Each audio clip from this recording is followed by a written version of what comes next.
Hello guys, আসসালামু আলাইকুম। Welcome back to tech talk with Tahmid. আমি তাহমিদুল হক। আজকে আপনাদের মাঝে চলে আসলাম নতুন একটি ভিডিও নিয়ে। আপনার বর্তমান ওয়েবসাইট কি লোড নিতে তুলনামূলক অনেক বেশি সময় নিচ্ছে? অথবা আপনি যে ওয়েবসাইটটি যেখানে হোস্টিং করে রেখেছেন, সেই হোস্টিং এর রিনিউয়াল চার্জ কি আপনার কাছে অনেক বেশি মনে হচ্ছে? অথবা আপনার হোস্টিং এর ডিস্ক স্পেস কি ফুল হয়ে গেছে? তাহলে এখনই সময় আপনার ওয়েবসাইটকে অন্য একটি হোস্টিং এ ট্রান্সফার করা। আজকের এই ভিডিওতে আমি আপনাদের দেখাবো কোনো প্রকার পেইড প্লাগইন ছাড়া সম্পূর্ণ ম্যানুয়াল ওয়েতে কিভাবে একটি ওয়ার্ডপ্রেস সাইটকে একটা হোস্টিং থেকে আরেকটা হোস্টিং এ ট্রান্সফার করা যায়। এটা শুধুমাত্র ওয়ার্ডপ্রেস সাইটই হতে হবে এমন না। আপনি চাইলে এই সেম প্রসিডিউর ফলো করে আপনি যেকোনো ওয়েবসাইট, এটা হতে পারে Laravel বা অন্য যেকোনো PHP ওয়েবসাইটও আপনি মাইগ্রেট করতে পারবেন উইথআউট এনি হ্যাসেল। সবচেয়ে দারুণ ব্যাপার হলো আপনার ওয়েবসাইটের ভিজিটররা বুঝতেই পারবে না যে আপনার ওয়েবসাইট ট্রান্সফার হচ্ছে। অর্থাৎ আপনার ওয়েবসাইটে কোনো প্রকার ডাউন টাইম থাকবে না। তো চলুন কথা না বাড়িয়ে আমাদের আজকের ভিডিও শুরু করা যাক।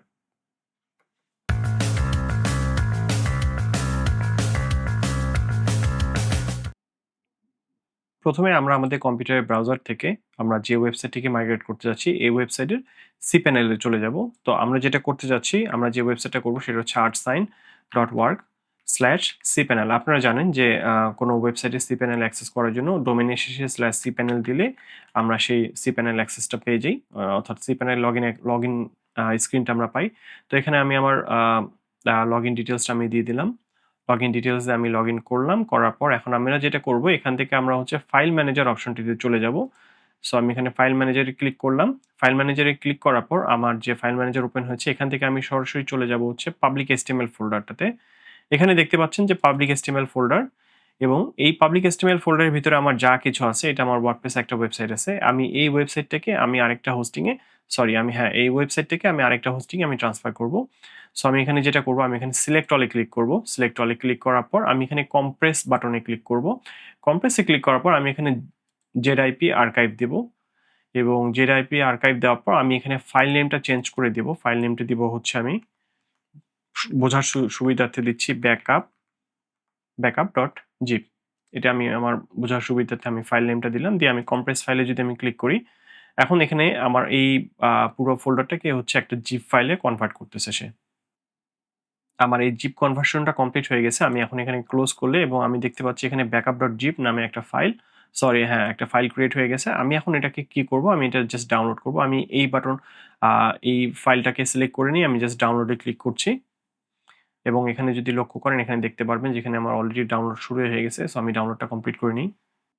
সো আমাদের ওয়েবসাইট ডাউনলোডের পার্টটা কমপ্লিট হয়ে গেছে। এখন আমরা যেটা করব, আমাদেরকে এখন আমাদের যে ডাটাবেসটা আছে, এটার সাথে ইউজ হচ্ছিল যে ডাটাবেসটা, সেই ডাটাবেসটা আমাদেরকে এখন ব্যাকআপ করতে হবে। তাহলে এখন আমরা এই ডাটাবেসটা কিভাবে ব্যাকআপ করব? আমরা এই ট্যাবটা কেটে দিচ্ছি। ট্যাবটা কেটে দিয়ে আমরা যেটা যাব, আমরা হচ্ছে PHP-MyAdmin ডাটাবেস সেকশনের আন্ডারে PHP-MyAdmin যেটা আছে, PHP-MyAdmin এখানে আমরা চলে যাব। চলে যাওয়ার পর আমার যে ওয়ার্ডপ্রেসের যে ওয়েবসাইটটা আছে, এই ওয়ার্ডপ্রেস ওয়েবসাইটটা কোন ডাটাবেজের সাথে কানেক্টেড আছে, এটা আমাদেরকে আগে জানতে হবে। তো আপনি যদি অলরেডি জেনে থাকেন যে আপনার এই ওয়ার্ডপ্রেস বা আপনি যে ওয়েবসাইটটা মাইগ্রেট করতে চাচ্ছেন সেটা কোন ডাটাবেজ ইউজ করছে, তাহলে আপনি এখান থেকে সরাসরি সেই ডাটাবেজে ক্লিক করে যেতে পারেন। আর আপনি যদি না জানেন যে আমি অ্যাকচুয়ালি কোন ডাটাবেসটা ইউজ করতেছি, ওয়ার্ডপ্রেসের ক্ষেত্রে এখানে আমি একটা আপনাদেরকে ট্রিক্স শিখাই দিচ্ছি। আমি আবার ফাইল ম্যানেজারটা ওপেন করব। ফাইল ম্যানেজারটা ওপেন করার পর আমি আবারও পাবলিক HTML এ যাচ্ছি। যাওয়ার পর আমি যদি এখানে যাই, এখানে হচ্ছে wp config নামে একটা ফাইল পাবো ওয়ার্ডপ্রেসের জন্য।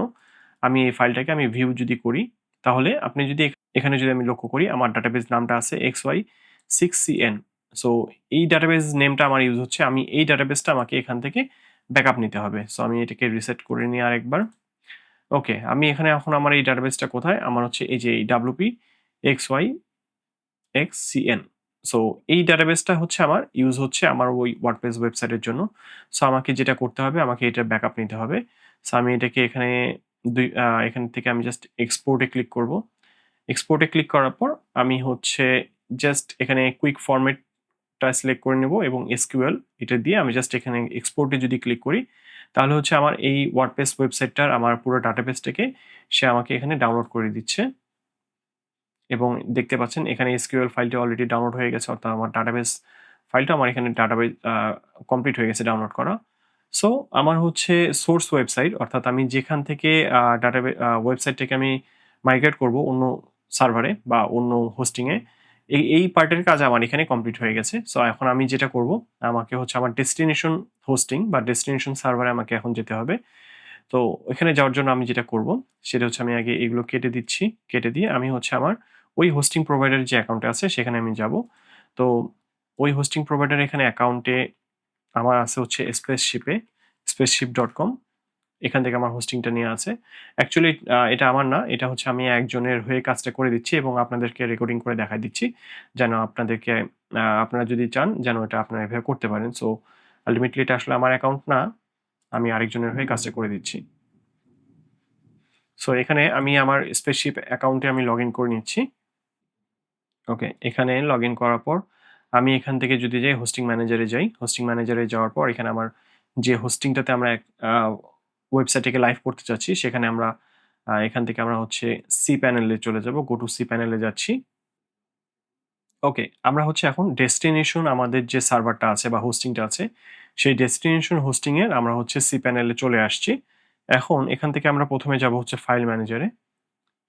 ফাইল ম্যানেজারে যে সেম ভাবে আমরা হচ্ছে পাবলিক এসটিএমএল ফোল্ডারটাতে যাব, কারণ আমরা ওয়েবসাইটে আপনারা জানেন যে আমরা ওয়েবসাইটে যাই কাজ করি না কেন সবকিছু পাবলিক এসটিএমএল ফোল্ডারটা আন্ডারে রাখতে হয়। সো আমরা এখান থেকে পাবলিক এসটিএমএল ফোল্ডারটা ওপেন করে নিচ্ছি এবং এখানে কোনো কিছু নাই বর্তমানে, আমি এখানে আপলোড করে দেব এবং আপলোড করব হচ্ছে আমি আমার যে জিপ ফাইলটা আমি ডাউনলোড করেছিলাম backup.zip, আমি এই জিপ ফাইলটা এখানে আপলোড করে দিচ্ছি। ওকে, আপলোড হয়ে যাওয়ার পর আমরা এখানে গো ব্যাকে ক্লিক করলাম। গো ব্যাকে ক্লিক করলে আমাদের হচ্ছে যে ফাইল ম্যানেজারে ব্যাক করবে। এখন আমরা এখানে দেখতে পাচ্ছি backup.zip অলরেডি আপলোড করা হয়ে গেছে। তো আমি এখন এটাকে এক্সট্রাক্ট করে নেব। এক্সট্রাক্টে ক্লিক করছি। পাবলিক এসটিএমএল এই ফোল্ডারে আমরা এক্সট্রাক্ট করব। ওকে, ফাইলটা এক্সট্রাক্ট হতে আমার মোটামুটি বেশ কিছুটা সময় লেগেছে। আমার বর্তমানে ইন্টারনেট কানেকশনটা একটু স্লো চলছে, যার কারণে হয়তোবা এখানে এক্সট্রাক্ট হইতে সময় লেগেছে। তো এখন আমাদের এক্সট্রাক্ট হওয়ার পর আমাদের হচ্ছে ফাইলসের যে কাজটা এটা আমাদের কমপ্লিট। এখন আমাদেরকে যেটা করতে হবে, আমাদেরকে কন্ট্রোল প্যানেলে ফেরত যেতে হবে এবং আমাদেরকে একটি ডাটাবেস ক্রিয়েট করতে হবে। যেই ডাটাবেসে হচ্ছে আমরা আমাদের যে সোর্স হোস্টিং, অর্থাৎ আমরা যে হোস্টিং থেকে ওয়েবসাইটটা মাইগ্রেট করতেছি সেই হোস্টিংয়ের ডাটাবেসটা এখানে আপলোড করতে হবে। সো আমরা ডাটাবেসটাকে আমরা ক্রিয়েট করার জন্য যেটা যাবো, আমরা ডাটাবেস সেকশন থেকে আমরা যাব হচ্ছে ডাটাবেস উইজার্ড অপশনটাতে। ডাটাবেস উইজার্ডে ক্লিক করার পর আমরা এখানে একটা ডাটাবেসের নাম দিয়ে দেবো। এটা আমাদের ইচ্ছা মতো আমরা দিতে পারি। আমি জাস্ট এখানে আমাদের ডেমো পারপাসে আমি একটা দিচ্ছি, আমরা পরবর্তীতে এটা চেঞ্জ করে দেব। আমি এখানে হচ্ছে WP দিয়ে আমরা জাস্ট ক্রিয়েট করলাম, নেক্সট করলাম। ডাটাবেস নেম দিলাম আমরা হচ্ছে WP এবং ডাটাবেস ইউজারের নেমটা দিচ্ছি হচ্ছে WP ইউজার। পাসওয়ার্ড আমি একটা দিয়ে দিচ্ছি। আচ্ছা, এখান থেকে পাসওয়ার্ড জেনারেট করে দিই। পাসওয়ার্ডটা কপি করে নিলাম এবং এই পাসওয়ার্ডটা আমরা দিচ্ছি, দিয়ে আমরা হচ্ছে একটা ক্রিয়েট করছি। এখন আমরা হচ্ছে এখানে এই যে ইউজারটা আমরা ক্রিয়েট করলাম এই ইউজারটাকে আমরা প্রিভিলেজ সিলেক্ট করে দেবো। আমরা হচ্ছে সব প্রিভিলেজ দিচ্ছি, দিয়ে আমরা হচ্ছে মেক চেঞ্জেস দিলাম। ওকে, আমাদের ডাটাবেস ক্রিয়েশনের কাজটা কমপ্লিট হয়ে গেছে। আমরা এখন যেটা করতে পারি, আমরা হচ্ছে এই যে ডাটাবেসটা ক্রিয়েট করলাম এটা হচ্ছে আমাদের এই নতুন যে নতুন হোস্টিংয়ে আমরা হচ্ছে এই WP কনফিগ ফাইলটার মধ্যে আমরা এটাকে ডাটাবেসের ডিটেলসগুলোকে আমরা আপডেট করে দেবো। সো আমি এখানে এডিট করছি আগে। এডিট করে আমি হচ্ছে ডাটাবেসের যে পাসওয়ার্ডটা, আমি ডাটাবেসের পাসওয়ার্ডটা আগে এখানে বসিয়ে দিচ্ছি। এখান থেকে আমরা ডাটাবেসের ইউজার নেমটা কপি করলাম, এই যে ডিবি ইউজারটা আমি এখানে পেস্ট করে দিলাম এবং এখান থেকে ডিবি নেম, ডাটাবেস নেম যেটা, ডাটাবেস নেমটা আমরা কপি করলাম। আমরা এখন ডাটাবেস নেমটাকে পেস্ট করে দেব, ডিবি নেম আমরা এটাকে পেস্ট করে দিলাম। ওকে, আমাদের হচ্ছে এখানকার কাজ কমপ্লিট। মানে ডাটাবেসটা আমরা আমাদের এই ওয়েবসাইটের সাথে কানেক্ট করলাম, বাট এখন তো ডাটাবেসটা এমটি আছে, ডাটাবেসের মধ্যে কোনো ফাইলস নেই, তাই না? আমরা এখন এই ডাটাবেসের মধ্যে ফাইল ইম্পোর্ট করব। সো আমরা এখন এখানে যেটা করব, আমরা হচ্ছে রিটার্ন টু হোমে যাই আগে। এখন আমরা ডাটাবেস সেকশন থেকে আমরা হচ্ছে PHP MyAdmin এই ফাংশনটাতে যাব। পিএইচপি মাইডমেনে আসার পর আমরা হচ্ছে যে ডাটাবেসটা ক্রিয়েট করেছি, অর্থাৎ যে ডাটাবেজে আমরা ডাটাবেস এসকিউএল ফাইলটা ইম্পোর্ট করবো, সেই ডাটাবেসটা আমরা সিলেক্ট করে নেব। আমরা দেখতে পাচ্ছি যে ডাব্লিউপি আমরা এটা ক্রিয়েট করেছি, আমরা এখানে আগে ক্লিক করে নেব। আমরা যখন এই ডাটাবেসের ভিতরে ঢুকলাম, অর্থাৎ আমি ডাটাবেসটাতে যখন আমরা এন্ট্রি করলাম, এন্ট্রি করার পর আমরা হচ্ছে এখন এখানে জাস্ট ইম্পোর্ট করব। আমরা ওখান থেকে এক্সপোর্ট করেছিলাম, এখন এখানে ইম্পোর্ট করে দিচ্ছি। ইম্পোর্টে ক্লিক করার পর আমাদেরকে এখানে জাস্ট ব্রাউজ অপশনে যেয়ে আমরা আমাদের যে এসকিউএল ফাইলটা আছে, যেটা আমরা ব্যাকআপটা ডাউনলোড করেছিলাম, আমরা এটা এখানে ওপেন করে দিচ্ছি। আর কিছুই করতে হবে না, আমরা জাস্ট এখানে ইম্পোর্টে ক্লিক করব। এই ডাটাবেসটা ইম্পোর্ট হতে কিছুটা সময় লাগতে পারে। এটা অন এভারেজে আপনার 5 থেকে 10 মিনিটের মতো সময় লাগতে পারে। এটা হচ্ছে আপনার ডাটাবেসটা সাইজ কত বড় তার উপর ডিপেন্ড করবে। সো আমার এই আপলোডটা কমপ্লিট হয়ে গেলে আমি আবার ফেরত আসছি। ওকে, আমার হচ্ছে ইম্পোর্ট কমপ্লিট হয়ে গেছে। এখানে দেখতে পাচ্ছেন import has been successfully finished. So এখন আমরা যেটা করলাম, আমাদের সোর্স ওয়েবসাইট থেকে আমরা ফাইলস এখানে নতুন হোস্টিংয়ে আমরা ফাইলস আনছি এবং ডাটাবেজও আনছি। সেই সাথে আমাদের নতুন যে হোস্টিং আছে, সেই হোস্টিংয়ে আমাদের যে ওয়ার্ডপ্রেস যে সাইটটা আছে, এটার সাথে আমাদের নতুন যে ডাটাবেসটা, এই ডাটাবেসের ক্রিডেনশিয়ালগুলো আমরা কানেক্ট করে দিয়েছি, যেন আমার যে নতুন হোস্টিং থেকে আমার ওয়েবসাইটটা আমার ডাটাবেস থেকে ফাইলগুলো বা ডাটাগুলো নিতে পারে। সো আমাদের হোস্টিং পার্টের যে কাজগুলো ছিল, এগুলো আমরা সবগুলো করে ফেলেছি। এখন আমাদেরকে যেটা করতে হবে, আমাদের যে ডোমেইনটা আছে, ডোমেইনটা আমাদের পয়েন্ট করা আছে হচ্ছে আমার প্রিভিয়াস যে সার্ভারটা বা হোস্টিংটা আছে সেখানে। সো ওইখান থেকে আমরা ডিসকানেক্ট করে আনে আমাকে নতুন যে আমার হোস্টিং প্রোভাইডারটা আছে তার সাথে কানেক্ট করতে হবে। সেটা আমরা কিভাবে করব? সেটার জন্য আমাদেরকে যেতে হবে আমাদের ডোমেইনে যে রেজিস্ট্রার প্যানেলটা আছে, সেই রেজিস্ট্রার প্যানেলে যেতে হবে। লগ ইন করে ওখানে জাস্ট আমাদের ডিএনএস যেটা আছে, ডিএনএসটা চেঞ্জ করে দিতে হবে। এখন এটা হচ্ছে আপনি যে হোস্টিং প্রোভাইডার বা আপনি যে ডোমেইন রেজিস্ট্রার ইউজ করতেছেন, তার উপর ডিপেন্ড করে কন্ট্রোল প্যানেলটা ডিফারেন্ট হতে পারে। বাট আল্টিমেটলি আপনাদের আ একটা কাজই করতে হবে, সেটা হচ্ছে জাস্ট ওই ডোমেইনের যে নেম সার্ভারটা আছে, ডিএনএস যেটা বলা হয়, ডিএনএসটাকে চেঞ্জ করে এই নতুন যে হোস্টিং প্রোভাইডার আছে তাদের ডিএনএস সার্ভারে পয়েন্ট করে দিতে হবে। That's it. আর আপনি যদি Cloudflare ইউজ করে থাকেন, তাহলে হচ্ছে আপনি ডোমেইন রেজিস্ট্রারে লগইন না করে আপনি হচ্ছে জাস্ট আপনার যে Cloudflare যে অ্যাকাউন্টটা আছে, Cloudflare অ্যাকাউন্টে ঢোকার পর আপনার নতুন যে হোস্টিং প্রোভাইডারের যে আইপিটা আছে, জাস্ট আইপিটা সুইচ করে দিলেই চলবে।